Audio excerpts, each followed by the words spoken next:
What is up, everybody? Appreciate you for tuning in. We're back with another episode of the On the Ball podcast. Hopefully, you all enjoy your day, enjoyed your weekend.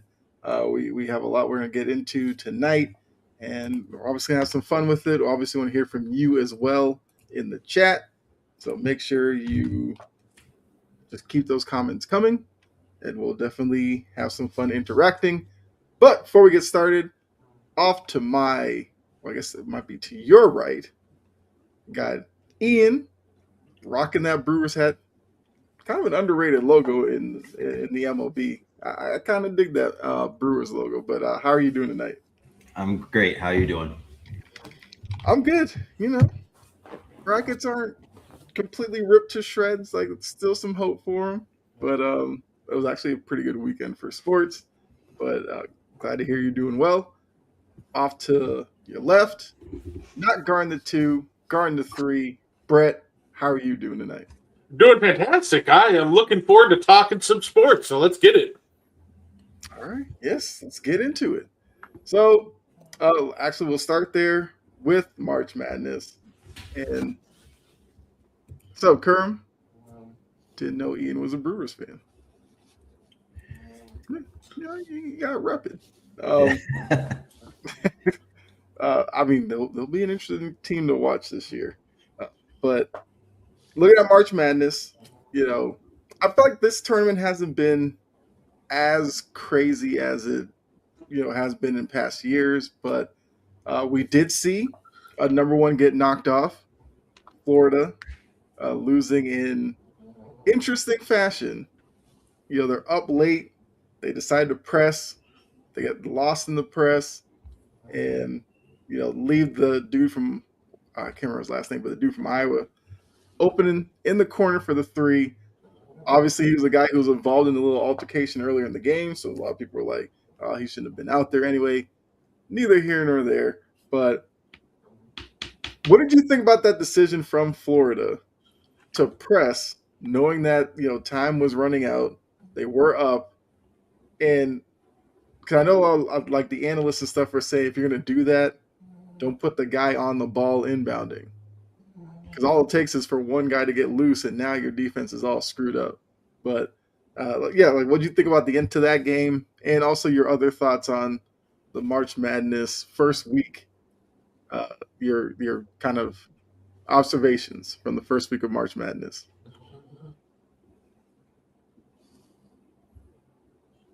Let's see. I completely I agree with that though. When it comes to pressing, if you're gonna press, you probably shouldn't. It depends how much time's on the clock, right?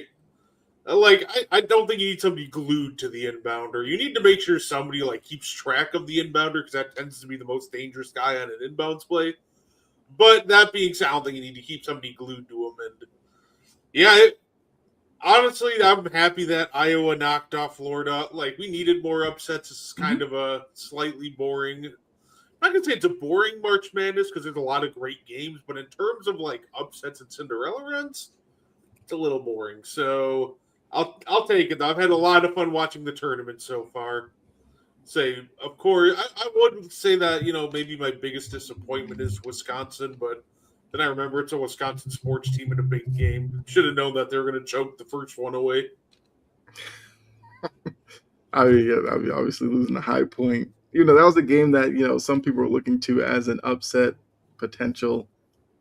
I thought Wisconsin would pull that out, and I thought Wisconsin, if they could have gotten through that game, maybe could have won another one, possibly, because Wisconsin was a pretty good team. But I guess, Ian, what were your thoughts from the first week, and I guess Florida as the only number one to fall?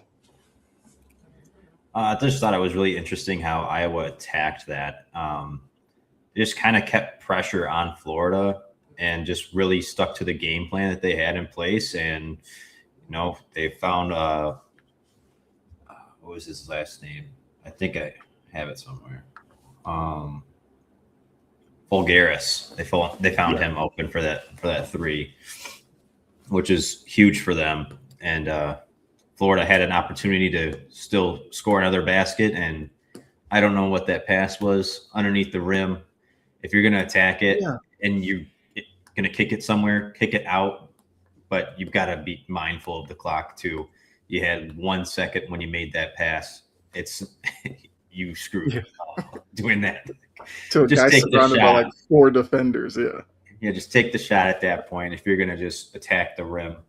But I found it a very interesting weekend. Had a little bit of a struggles with I had BYU going to the Sweet 16, and I had Florida going to the Elite Eight. But other than that, bracket's pretty much still intact. So it's looking pretty good. A lot of good games.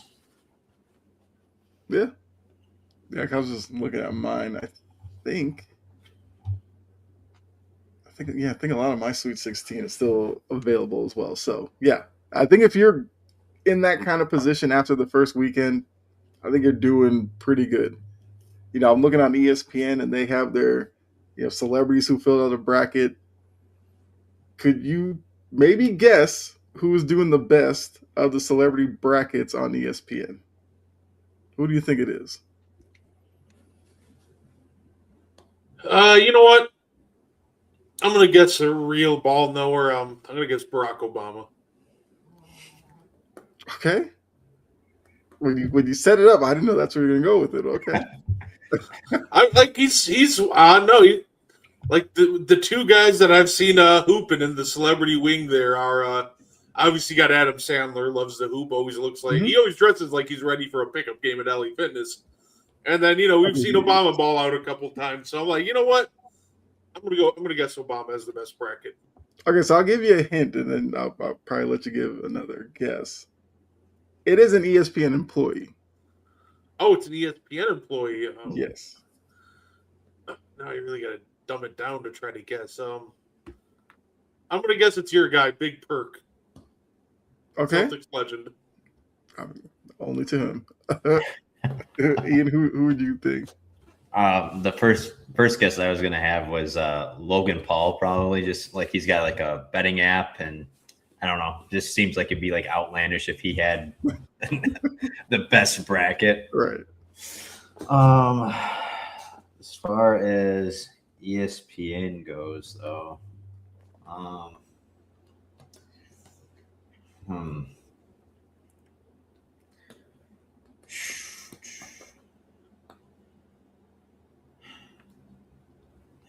Yeah, I'm at a loss. I'm trying to think of who it might be. He is attached to college basketball. I can't think of him. No. Okay. The best bracket, Jay Billis. Oh, okay. His bracket is pretty impressive. He's, I think, missed like 3 games. I think one was a South Florida pick. A couple of them like 10, 7 games that he was wrong on. But other than that, his bracket looks pretty good. The guys on ESPN absolutely do a bracket. Some of them are, kind of shocking. Like Jay Williams is doing pretty good. Dick Vitale's pretty good. And then Joe Lunardi, Mr. Bracketology himself. I'm doing as well as he is. That makes me feel pretty good. Like that guy's whole life is college basketball, and he's doing just as good as I am. So I'll take that. But yeah, I thought that was interesting. But yeah. So Florida's the only number 1 to go down. In terms of kind of like what Brett said, the upsets haven't been plenty this year, but there are a couple of teams that I guess are somewhat surprises. Texas being a first 4 team, then beating BYU, then beating Gonzaga. I feel like that's one of the surprises of the tournament. And now they have a legit shot to really probably mess up everybody's bracket facing Purdue this coming week. And if they could pull that off, then, it'll be an interesting story there. Outside of that, nothing really. Well, Nebraska went from a team that's never won a tournament game to now winning 2, beating Troy, and then kind of upsetting Vanderbilt, even though they were the 4 seed against the 5 seed. But I think a lot of people assumed if Nebraska even got past Troy, that Vanderbilt probably would have beaten them. So they at least have that. I guess that's kind of a good story of the tournament. And then, what did Colonel say? Yeah, the fact that we're getting St. John's Duke and then Michigan State UConn, the big boys facing off against each other, makes the East region probably must watch for this upcoming week. St. John's is a team that I feel like people thought were kind of ranked too low as a 5 seed. Now, if they go out and beat a Duke team, they could probably have some validity to that. And the Michigan State and UConn are 2 teams that I think some people who probably fill out a bracket might have been a little hesitant on pushing them too far because UConn's had kind of a down year. At Michigan State, I'll be honest, I never know what to do with Michigan State teams because they usually play really good defense. Offensively, they're and then they kind of lose second round or something. And right now, they might have the best point guard in the tournament right now in Fears, who was first game had 11 assists, which was one of the best in Michigan State history. Then backed it up with 16 against Louisville. So maybe he's got a 20 assist game in him. I don't know. We'll see. I wanted St. John's. Bring it on. Okay. Remember that Duke was in a tough East region at the beginning of this tournament. That's true. Yes. And it's kind of playing out that way. Let's see. What else do we want to mention? So Michigan has gone through as your other 1 seed, Arizona. Kind of a tough test with Utah State for a little bit, and then they kind of took over. Then Duke. All right, so looking at the number 1 seeds, I guess who would you say has performed the best so far? And who are you looking at as maybe the next one to possibly fall, if any of the 3? So right now we'd have Arizona facing Arkansas, Duke's got St. John's that we just mentioned, and then Michigan's got Alabama. Hey, you know what? I picked Michigan. I say my brackets are all messed up, but you know what? I picked Michigan to win the entire thing, so at least they're they haven't let me down yet, which probably means they're getting killed by Alabama. But you know what? All up top, go Michigan. Michigan has a lot of size. Like if they are able to do it, like you can absolutely see how they would. I mean, Ian, for you, like who's the 1 seed that maybe has impressed you the most, and who do you think might be the next one to fall? I'd say like the first round of games, like round of 64 games, I'd say Arizona probably impressed me the most. But then for the whole tournament so far, I'd probably say Michigan, just with how consistent they've been playing. The team that the number 1 seed that I think could fall off next, is, even though I have them winning the whole thing, is Duke. Just having such a slow start in back-to-back games now. Mm-hmm. Once they play somebody that's actually like decent, like not saying that TCU isn't decent, not saying that Siena wasn't good, because Siena gave them a run for their money, but they can't be down like that going into half against a very competitive team. And with what I've seen from them so far, if they keep that up, they're going to be the next knocked off.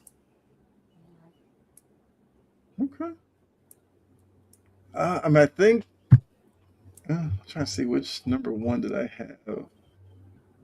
I kind of had all of them making the final. Well, not the final four, the Elite 8. But I feel like Michigan might be the team I was the least confident in. As crazy as that sounds, looking at the way Duke's bracket kind of lined up.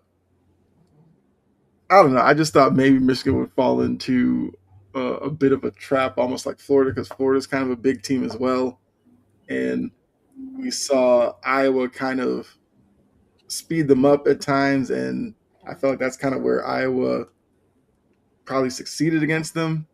But then now that I've watched Michigan, I'm really impressed by kind of their big men and their ability to really handle themselves on the perimeter defensively.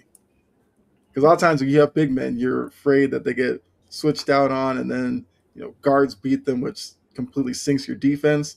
Michigan doesn't really have that problem, so I might agree with you that it's Duke, because I think St. John's might be the toughest matchup of the three.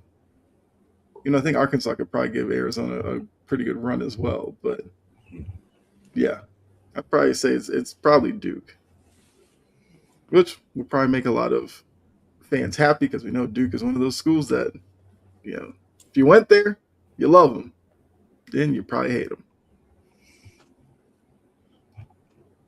All right, let's see. Okay, so I guess it's a quick update. Brett, you said you have Michigan winning it all. Yeah. Okay, so you're still good.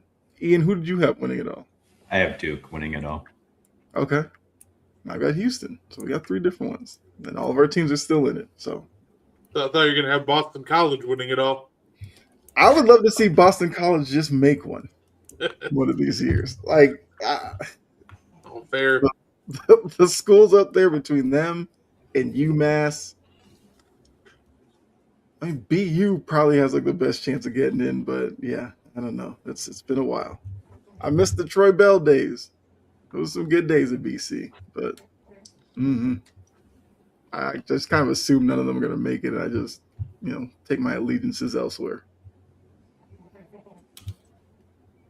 Let's see. All right, so any other observations from March Madness before we move on? Oh, have you guys been watching the women's tournament as well?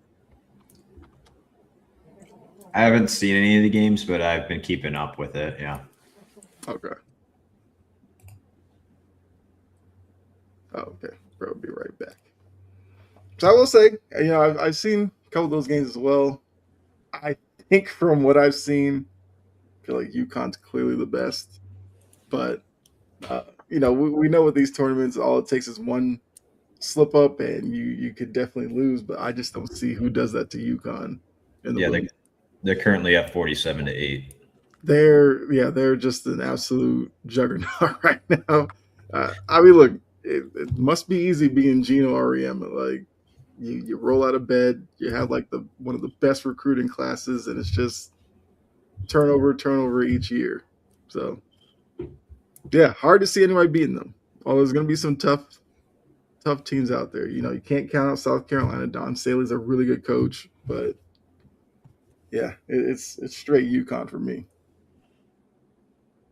Yeah, they're playing poor old Syracuse. All right, so let's go to the NFL. Free agency has kind of obviously slowed down. We already know that. But a wide receiver did get paid. JSN, locked up by the Seahawks, was the annual average, like $42.5 million a year, I believe.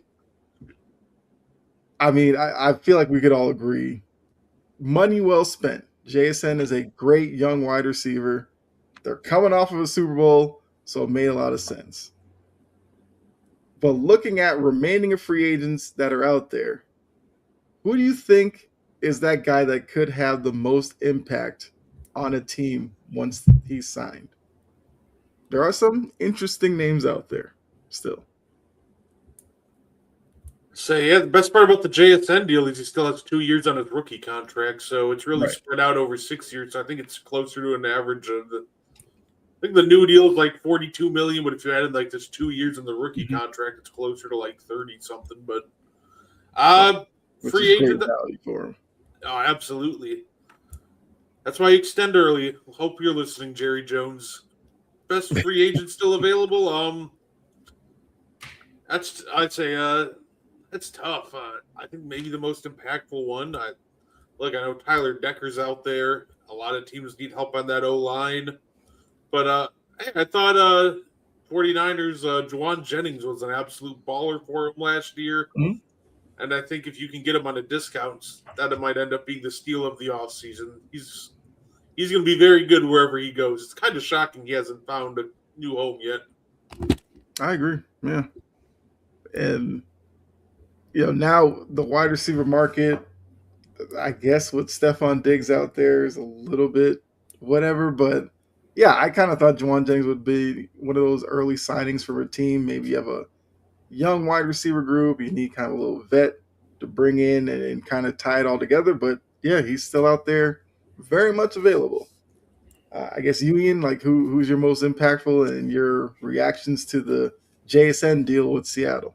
I think it's a perfect deal for them. Like Brett said, you still got the 2 years on the rookie contract, and extending him early is perfect opportunity for them, just to keep him under contract and really secure their future. But I feel like we have a lot of really good free agents left. Like Brett mentioned, Taylor Decker's still available. He's a great bookend for a team that's struggling to find a bookend for their offensive line. You also got Falele. You've got Joel Bitonio. There's a bunch of guys that are still available, but I think I'll go opposite side of the ball for mine that I feel like could be the most impactful is that a team that's struggling for some pass rush right now. Mm-hmm. Cam Jordan just came off great year, showing that he still has a lot left in the tank. Yes, he's older, but you can get him on a vet minimum deal. And I feel like he could really bolster somebody's pass rush and help mentor some of the young guys, and just be a great locker room presence for somebody. Brett, I was surprised you didn't mention Falele. He's out there. I'm sure teams are going to be tripping over themselves to sign him. I'm kind of mad he won't be in Baltimore. It was so much fun making fun of Baltimore for rolling him out there week in and week out. Hey, Kyle, the Patriots might need some O-line help. I'd rather take Joel Bitonio and him's like 1 foot out the door in retirement over Falele right now. And watch them like make that signing, and I'll have to come on here and act like I'm excited to see him in the building. Like, no, please. You're gonna be sounding like Chris Collins with like, now here's a guy. Look, we know the footwork's there. He's usually spinning around, blocking nobody on every play. So at least he's got that down. I don't know. Footwork's there. He's always on the ground. No need for footwork when you're getting laid out every other play. When he's not blocking anybody, he's got like little pirouettes and everything. That's better than Evan Neal just trying to go at somebody's legs, start of the play, and he's on the ground, and you got a free rusher to the quarterback. The funniest part about that too is like Evan Neal like tips it off every time, so it's coming. His head never even comes up, and just like he looks straight down, like whoop, there he goes. Oh man! So look, I'm assuming Falele's gonna probably be out there for a little bit. I don't know. Oh, yeah. I feel like he's going to end up with the team, but he's going to be on one of those like training camp deals with a chance to make the roster. Right. I mean, hey, what somebody on this panel has his old coach, so I'm not going to. That's why I threw him. That's why I threw him out there. I was like, great free agent available. He's trying to pawn him up to the other teams. Hopefully they're watching. He's going to clip this put on Twitter. You'd see this: Panthers, Packers, Buccaneers. That I could absolutely see that. Getting close to training camp, Giants bring him in. Harbaugh probably tells us, he's a really great player. We're just gonna bring him in. He's gonna bring a different. Be like, no, we know what he is. Like, don't lie to us. If the Giants do bring him in, I need it to happen on draft night, like right as the Giants are making their pick. So we have Ian just to react to everything. Like he looks at his phone, boom, Falele. Look at the screen, boom, Giants drafted a running back. Don't even worry about it. Driving to New York. Right. Hey, he's there to announce the first round pick. Yeah. Give me that mic. I'm making the pick now. I think another name that I was kind of intrigued by, Njoku at the tight end spot. Big thing with him, past couple of years he's been injured. So it's more so about how healthy can he be next year. But if he's healthy and he plays a full season, like he is a very productive tight end. And, obviously my eyes go to him because as a Patriots fan right now, you have Hunter Henry and Julian Hill as your tight end room.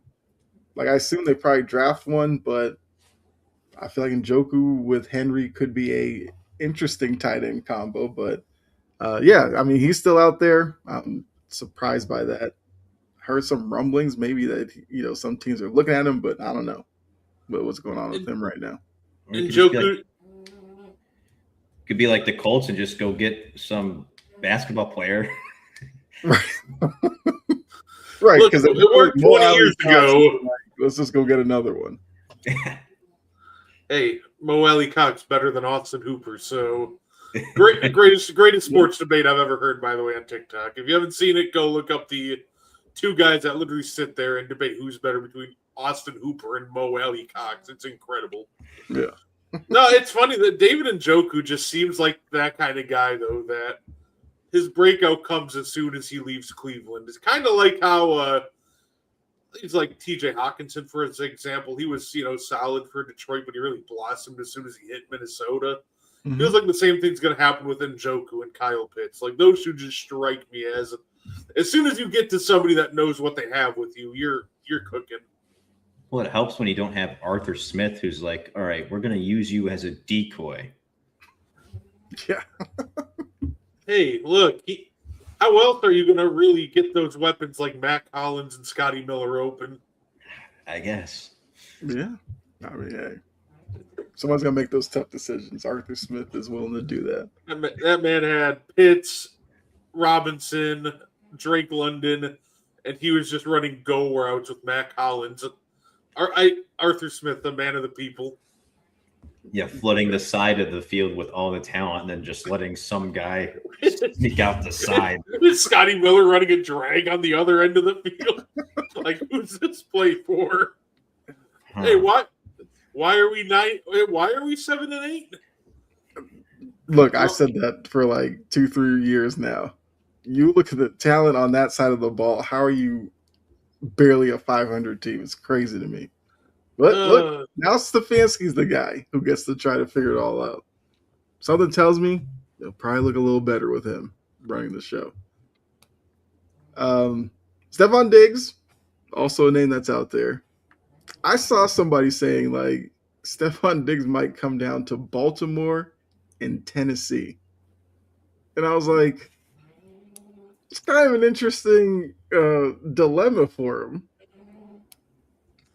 I immediately thought if I'm Stephon Diggs, I'd go to Tennessee. You go to Baltimore, you're just going to turn into DeAndre Hopkins, who had 300 yards receiving last year, if that. We know Stephon Diggs would not go for that in a year in Baltimore.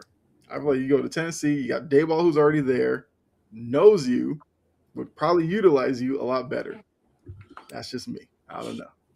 That's like the nicest way to tell a wide receiver they're washed without saying they're actually washed. Like, yeah, I think that you go to Baltimore, Tennessee. Like, we know what kind of receivers go to Baltimore and Tennessee. I mean, that is true because, a lot of big names have gone to those spots later in their career. I didn't even actually think about that. We got legends like Titans, Andre Johnson and Julio Jones.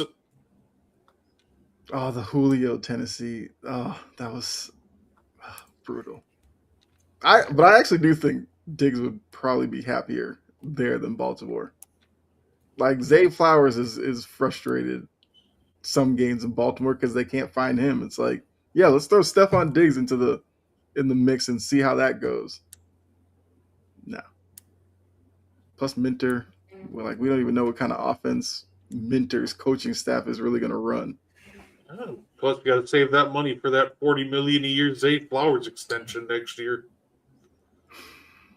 Yeah, somebody that's not utilizing the offense has a hard time keeping his hands on the ball. God, if Baltimore does that, I am absolutely going to roast them. Because let's see, JSN, Zay Flowers. Yeah, okay. They're the same. They got No, that's also true. he could probably feed them easier if he wasn't choking his chef. Just saying. Well, let's just hope he gets through an off season with no boat videos. just, just stay away from it. That's the issue. That's why they didn't win. He That's was the boat busy. videos. I mean, Hey, now it was I just tried to let pre-workout. it They're go. all good. I tried to let it go. The man had a 1,000-yard regular season. Ultimately, that little baggie did it to us, man. Yes. Speaking of someone who knows a lot about boat videos and what it does to their team's postseason success. Yeah. I thought you were about to say you know a lot about little white baggies. I'm like, what are you trying to say? No. They turned that Giants. Didn't they turn that into a 30 for 30? Like, how crazy is that? Yeah. It is funny how they blame the entire downfall of the Giants. Yeah. Like back to one picture of them on a boat together. Exactly. And now we got Odell catching one-handed, passes in flag football. Still getting absolutely decimated.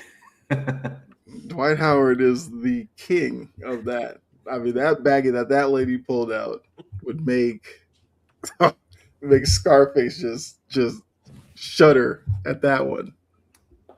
Like, that thing was huge. I was just like, lady, if you're gonna, I get it, you're trying to say something, but the minute she pulled that bag out, I was like, he has a serious problem if that's what he's using.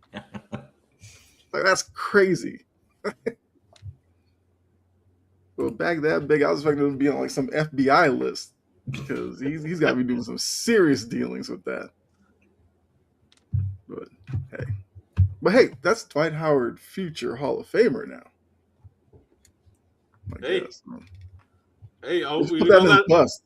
When they make his bust, put that baggie right next to it. Put it in the hall. Yeah. After party's gonna go so hard. Exactly. So between him, they'll get Shannon Sharp there. Not one dull moment.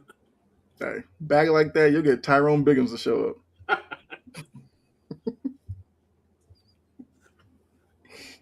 Oh man, Dwight Howard. Never a dull moment with that guy. But yeah, so I mean, free agency, like I said, it's pretty slow right now. But hopefully, some of those names do come off the board. Because, like I said, like you said, Brett, Juwan Jennings, I'm surprised he's still there. I thought Taylor Decker would probably have gone sooner because, like you said, so many teams could use a pretty good tackle. Maybe he's trying to wait for the right offer. Plus, there's still the A.J. Brown stuff that will never go away, I guess, until the season kicks off. And even then, it'll just turn into, oh, maybe let's move him at the deadline. And they'll spend the whole time up to the deadline talking about A.J. Brown. But as I have, I'm part of the Romeo Dubs fan club. I hope the Patriots don't go crazy giving away too many picks just to get A.J. Brown. Let Romeo Dubs cook with McDaniels. Let's go. All right, let's go to the NBA. NBA season, we're coming down to the sprint to the playoffs. I feel like it was maybe 3 weeks ago or something we did our top 5 contenders, which is up on the Wire to Wire Facebook page. I feel like we would kind of revisit. And now, a few weeks later, who are your top 5 contenders in the NBA as of right now? So I guess we'll start with you, Ian. Who are your top 5? I'd probably say Oklahoma City, San Francisco, Detroit. Even with the injury to Cade, I feel like he'll be back in time for a playoff push. Boston and Denver. Okay, so OKC, San Antonio, you got Detroit, Boston, Denver. Okay.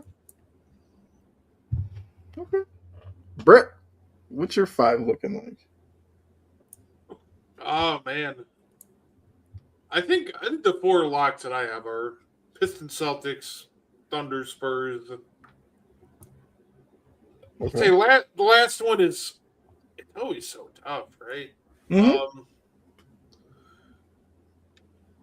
Yeah, I said them a couple weeks ago, but I'll stick with Cleveland. I believe in the Cavaliers. All right. Believe in the Cavaliers.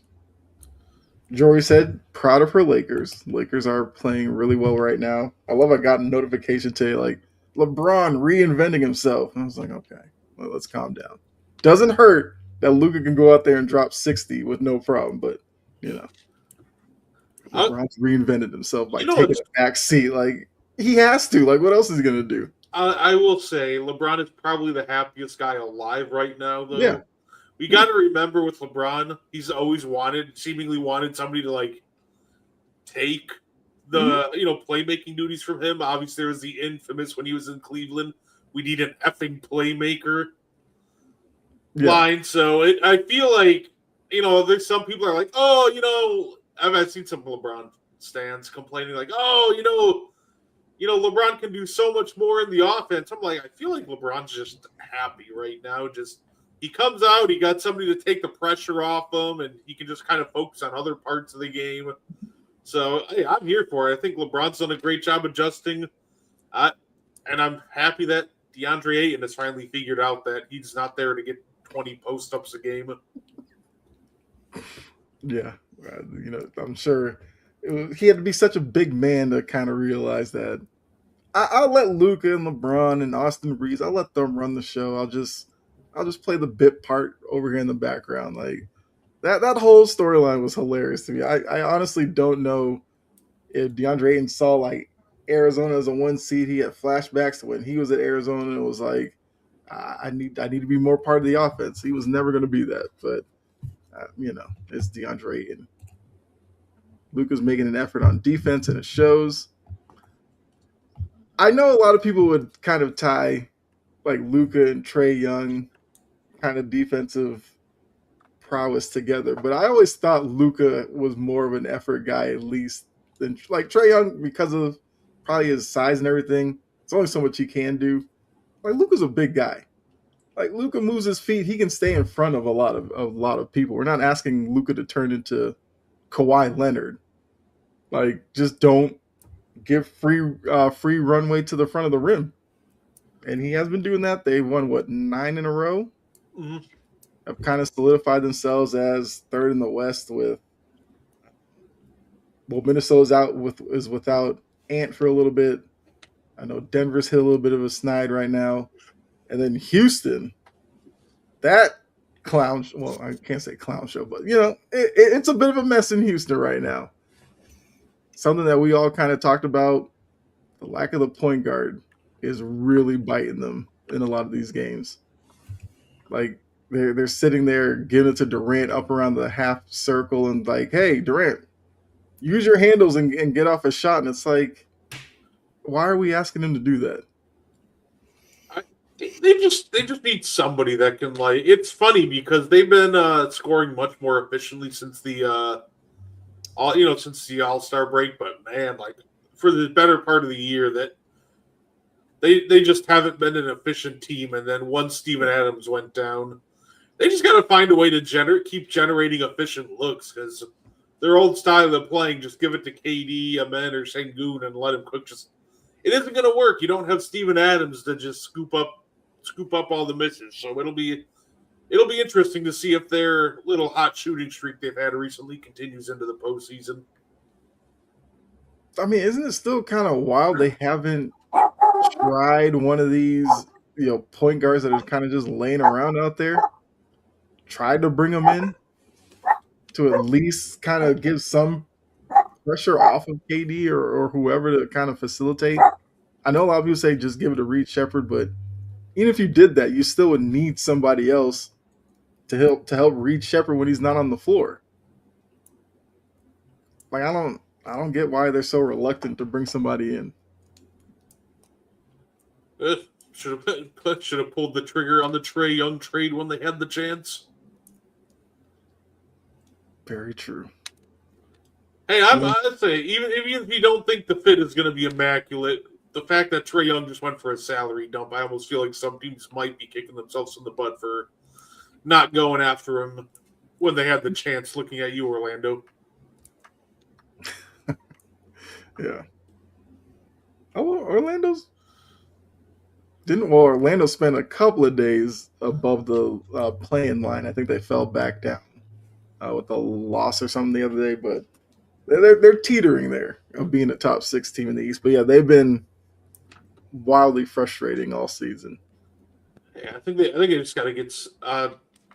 It almost feels like they need somebody now to just put the offense together, and that guy is just not Jalen Suggs. I think Jalen Suggs is a very good player, but I think they need somebody with a bit. Obviously, they need somebody that can score a bit more efficiently at the point guard spot. But I just also think that they need somebody just with a higher IQ that can get everybody set up in all the right places. Kind of like a Drew Holiday of sorts, ironically. Mm-hmm.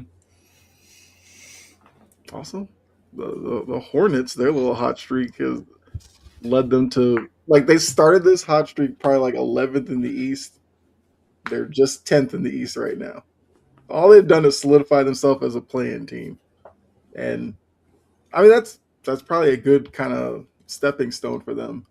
But yeah, it is what it is. So quickly, my top 5, I had the Thunder, Spurs. I got the Celtics at 3. I have the Nuggets at 4. Pistons at 5 with Cade out. And Jory, I will say, I did give some thought to the Lakers because they have won 9 in a row. And because so many other teams are kind of that I had the Lakers as an honorable mention with the Cavs and the Knicks. The Knicks, I just can't buy into them, especially now with like Mikal Bridges on this like woeful shooting slump that he's kind of on. Like, I just don't buy into them. Cavs, I feel a little bit stronger about, but something about them is a little off too. And I keep saying it, Evan Mobley is probably going to be the deciding factor of how deep Cleveland can go into the playoffs. At least for me. Ian, you gave your 5. I guess who would be your honorable mention? I guess my honorable mentions, I'd probably say the Lakers as well. Yeah, that'd probably be my honorable mention, would be the Lakers, just because of the streak that they're on right now. So, Yeah. Brett, who's yours? You know what? I'm gonna ride the wave. I tried to ride it last year, but they let me down. I'm gonna do it this time. If they keep up this hot streak, give me the Charlotte Hornets. Okay. Hey, look, to me, they are scary because not only the thing is, nobody expects them to really do anything in the playoffs. They have no expectations and they have nothing to lose. I think that is a terrifying combo if you're playing against them, because they're just going to play as freely as possible and say, hey, shout out to Concanupple for helping turn that team around. He's going to be Rookie of the Year. It's going to be awesome. That is the second time tonight you've completely swerved me. The way you led into that, I was thinking you were going with some other team, and you dropped the Hornets on me. Okay. So now I got to come back with this question. So assuming the Hornets get out of the play-in, who's I guess the 1 or 2 seed that they should hope to run into that they could possibly knock off? Pistons. Okay. I think the real thing, you want the Pistons. If you want to beat the Pistons and you want to get them, you want to get them early. You want to get them while Cade's trying to find his rhythm again. That's why I say that. I think if the Pistons get out of the first round, obviously, they have a real chance to make it out of the East. They're very good. But I do think there's a real risk with Detroit, even though I do think they are real contenders, that in the first round, if Cade comes back and he comes back slow, that's going to cause a huge problem. So I think if you're the Hornets and you're not have the choice, but you get matched up with either the let's say 1-2 seed right now, Pistons or Celtics, I'd probably want the Pistons, because I don't know if Cade's going to be ready to go for that first round or 100%. Okay. I respect it. Okay. Say I probably, think it's a good answer. I guess getting Detroit early would make some sense. I think our questions about Detroit would probably be offensively and how efficient they can be. Charlotte's a team that when they have it rolling, like they can put points up pretty quickly. And I think if you get into a situation like that, that a team like Detroit might be a team that you could put a lot of pressure on if you're able to uh, get them kind of uncomfortable and make them think that they have to kind of keep up with you. Pistons Hornets brawl rematch. Oh yeah, that's also too some bad blood there. That was your motivation, wasn't it, Brett? You just want to see more brawling. I get it. that too. That'd be a lot of fun. I'd say it's either that or obviously I think the real answer is pray that the Knicks take the second seed from the Celtics. I'd rather have it'd probably be like Knicks, Pistons, and then if I'm them, I really wouldn't want to touch the Celtics. But at the same time, the Celtics might be in a kind of same-ish situation as the Pistons, where you got to go through them, so you want to get them early while JT's still rusty. Yeah. I mean, yeah, each game he definitely looks a little bit better, but yeah, there's still definitely a lot of rust on his game there. So, okay.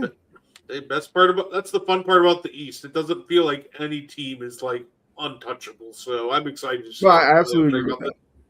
Yeah, I know a lot of people make it seem like the West is so whatever. I think the East playoffs are going to be wildly entertaining. For the same reason that you said, like I have no idea.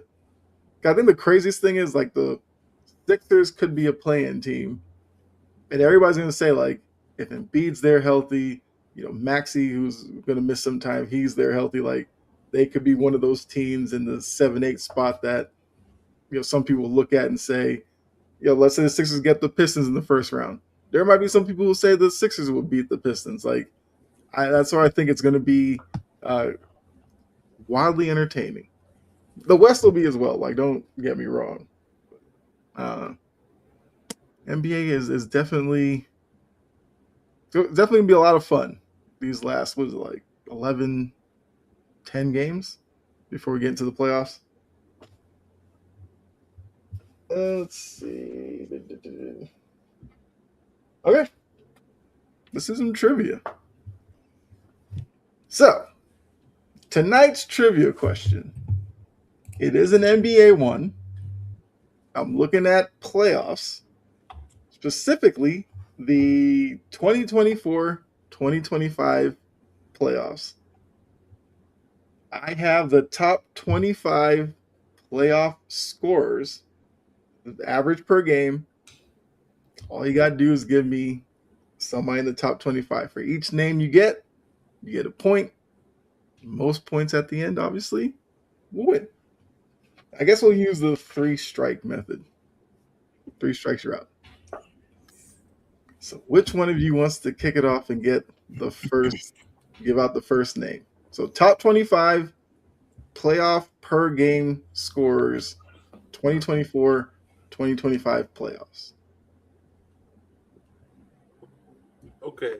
I'm throwing out there because I feel like let's start with a layup. I feel like D Mitch is on there. D Mitch. Yes, Donovan Mitchell was number 4, averaged 29.6 points per game. So that is a point for you, Brett. All right, Ian, who you got? I'll go Shea. Shea was number 3, averaged 29.9 points per game. All right, back to you, Brett. I'll just take Giannis off the board right away. Giannis was the number 1 scorer, 33 points per game. Yeah, he killed it in that Pacers series. Yeah. Okay, point for you. Ian, back to you.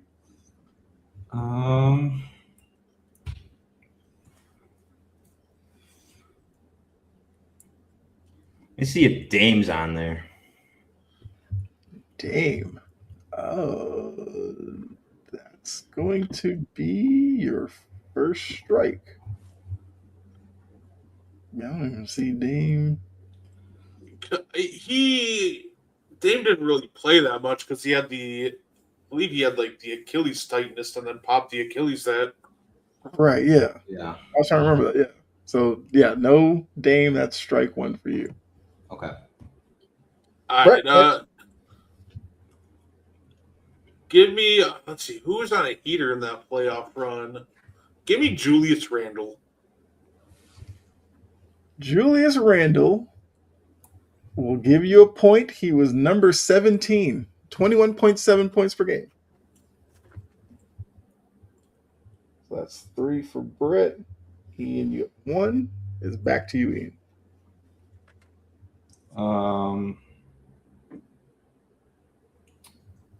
Do Brunson.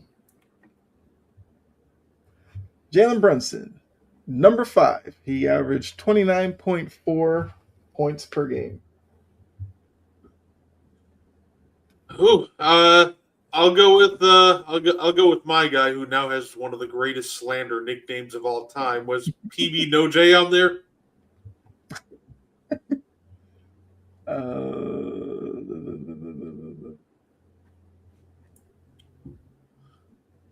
Where is he? I feel like Banchero's got to be somewhere in that. He's going to Banchero, yes, he is there. Banchero's number 6, so probably shouldn't have been looking that long, but 29.4 points per game for Paolo Banchero. Back to you, Ian. Jalen Williams. J-Dub, okay. J-Dub. Jalen Williams, number 19, 21.4 points per game. Back to you, Brett. Tyrese Halliburton. Actually might not be on there. What? Maybe. Halliburton will be your first strike. He was number 27 at 17.3 points per game. I said that, then it hit me. I'm like, he didn't really score that much, but he was just close. Okay. Yeah. All right, so Halliburton's your first strike. Back to you, Ian.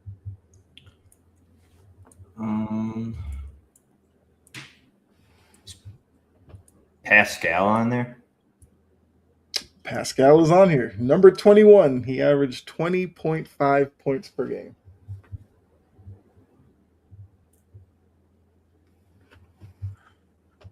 Back to you, Brett. Okay.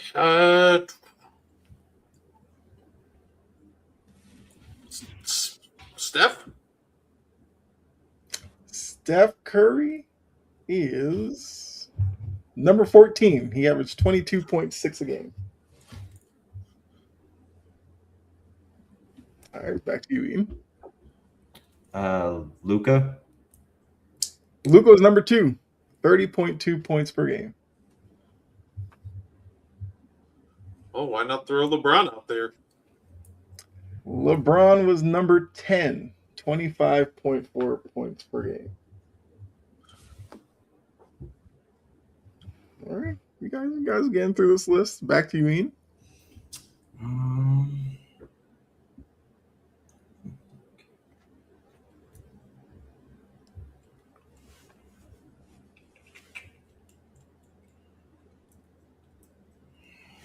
So it looks like you guys have gotten the top 6.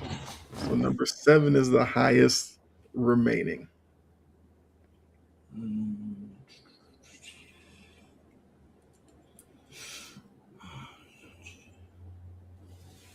Let's go Cat. Karl Anthony Towns is number 18, 21.4. Back to you, Brett.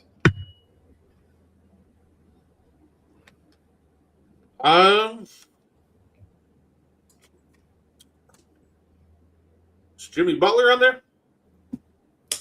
Jimmy Butler, number 22, averaged 19.2 points per game.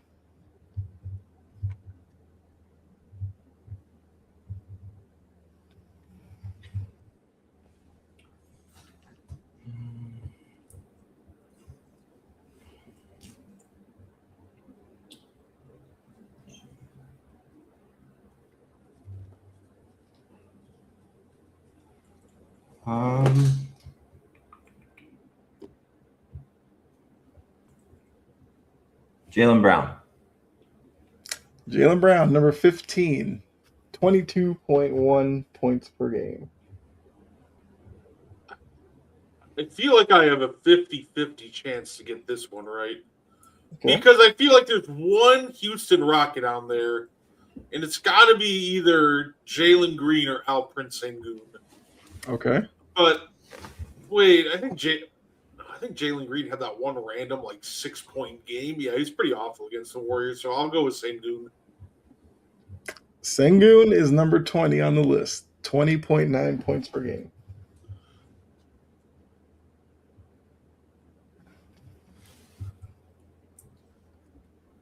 I'll go Cade. Cade, number 13, 25 points per game. All right. I'll take Jamal Murray. Jamal Murray, number 16, 21.8 per game.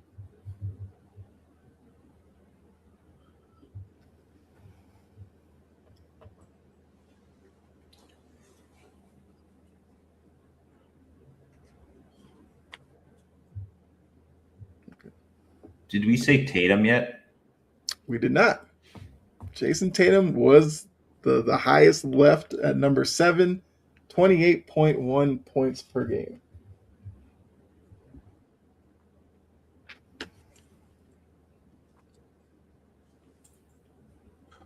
So now the highest remaining is number 8. I can't remember. Did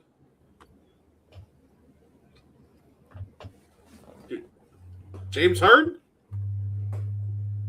James Harden, number 24, just slides in 18.7 points per game. I feel like I got to start thinking of role players that were going nuts for short stretches. Yeah. All right, back to you, Ian.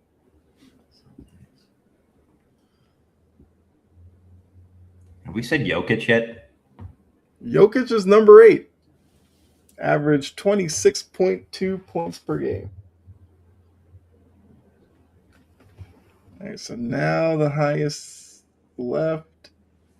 Actually, number 9 is left. That's the highest. Who are some guys that went nuts? Okay.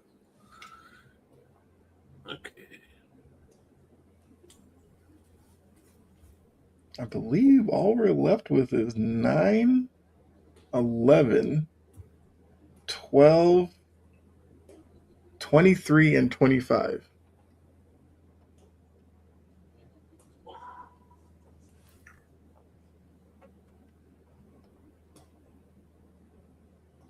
Let's see. The Warriors Rocket series went to 7. I feel like there's got to be somebody else from there. I think somebody from there here, but I can't think of it yet.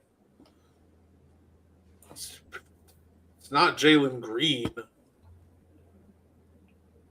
Could throw a shot in the. You're giving me a look. I feel like I should go with my shot in the dark. I'm not swaying you either way because I feel like Jalen Green is just going to stay on your mind. That's all. No, because I know it's not him, but there was more scoring to obviously push that series to 7. Okay. The only other guy I can think of, Fred VanVleet. Is that your guess? Yeah, I'll go Fred VanVleet. Fred VanVleet is number 25. Wow. Okay. Oh, wow. Okay. Good part of me thought you were just going to say Jalen Green just to get it out of your head, but No. then to give it to VanVleet.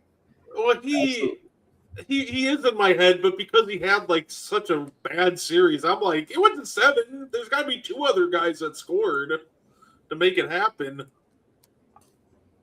Okay. Ian, back to you.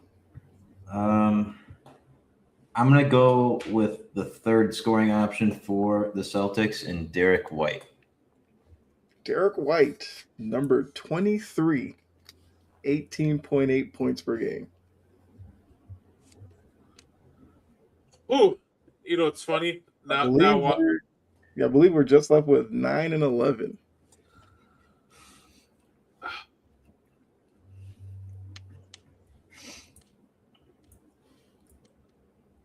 I will be honest, Ian pulling out Derek White, I thought that might have been the one that would have slipped you guys up. Unfortunately, my mind only gets stumped by big stars half the time.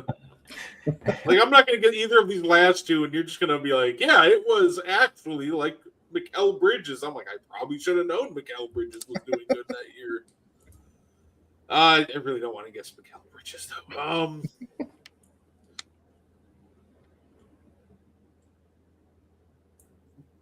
No, he had the foot like the injury. I was going to say Darius Garland, but I know he's not going to be there.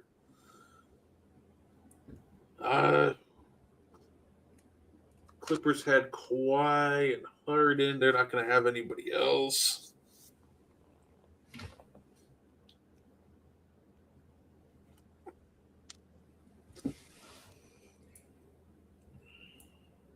Actually, correction, we're missing 9, 11, and 12. You know what? I'll go with Mr. 83 himself, Bam Adebayo. Bam is going to be your second strike.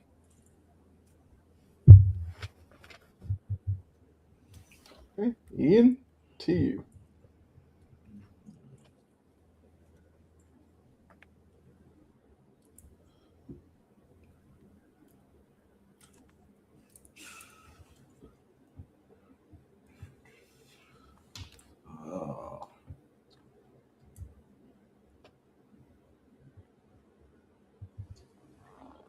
Anthony Edwards. Anthony Edwards is number 11. 25.3 points per game. See, told you it was gonna be somebody. Well, back to you. We got 9 and 12 left. I'm gonna get knocked out. I'm gonna go out swinging. Somebody else had to score besides Banchero, so off the top of my head, I'm gonna guess Franz Wagner. Franz Wagner is number 9. 25.8 points per game.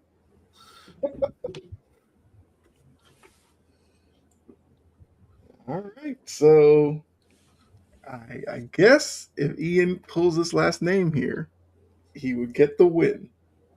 It is the number 12 player.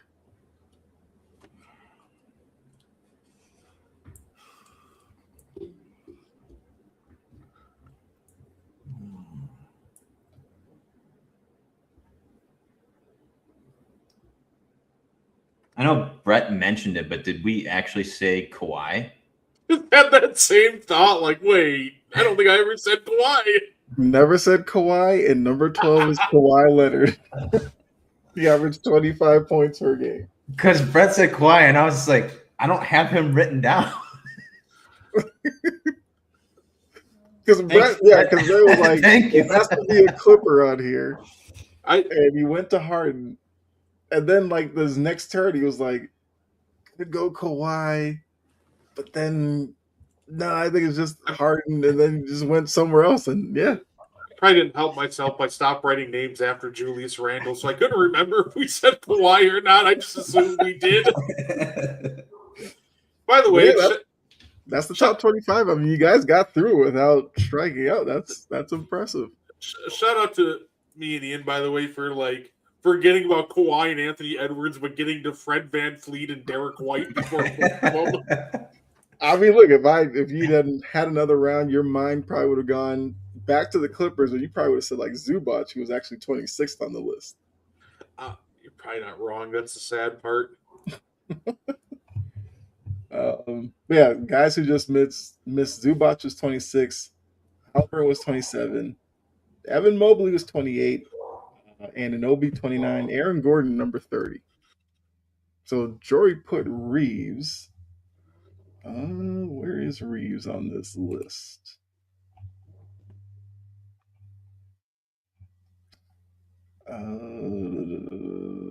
Yeah, Reeves is what? 71. Bam was number 70. He averaged 17 and a half points per game. You also mentioned Garland, but Garland was like 68th, 18 points per game. Yeah, because I remember he got hurt and then he just started playing really off for the rest of like that playoff. So I was like, Garland, nah.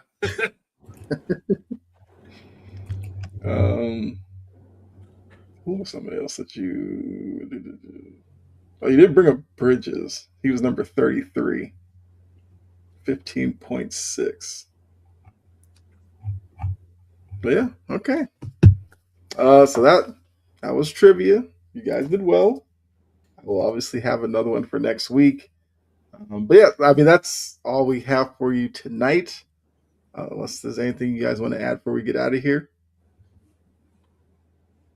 I would say I had a lot of fun tonight. I'm glad we finally didn't screw up a trivia. Yeah. If anybody's just tuning in, Ian beats me in trivia every week because for some reason I'm awful at trivia. So it's finally nice to finally have a competitive trivia game that isn't just like, yeah, final score, Ian 100, Brett, yeah, just go home.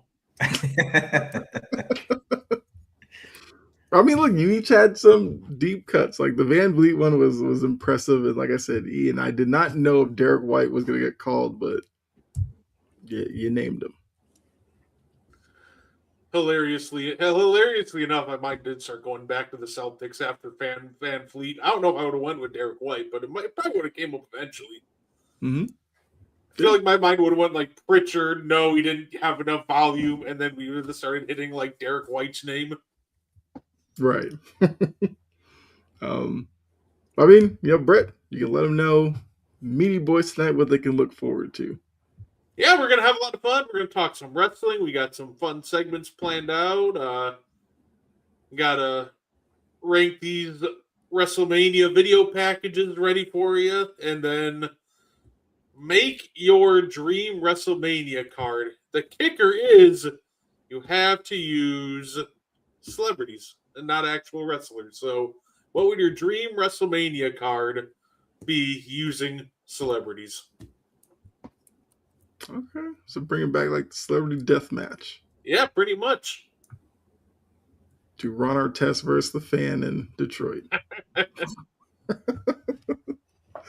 video is just like the poor kid just holding the cup like, it wasn't me, I'm holding my cup, and he's still got The wrong guy got punched was the best part. But I remember watching, I was like, hey, Ron, he's holding his cup. He couldn't have thrown his at you. Like, why are you going after him? He probably said something on his way up, and Ron probably heard it, Didn't take much for Ron to go crazy. But yeah, so... Yeah, my first matchup, Ian versus Ben McAdoo, Giants legend.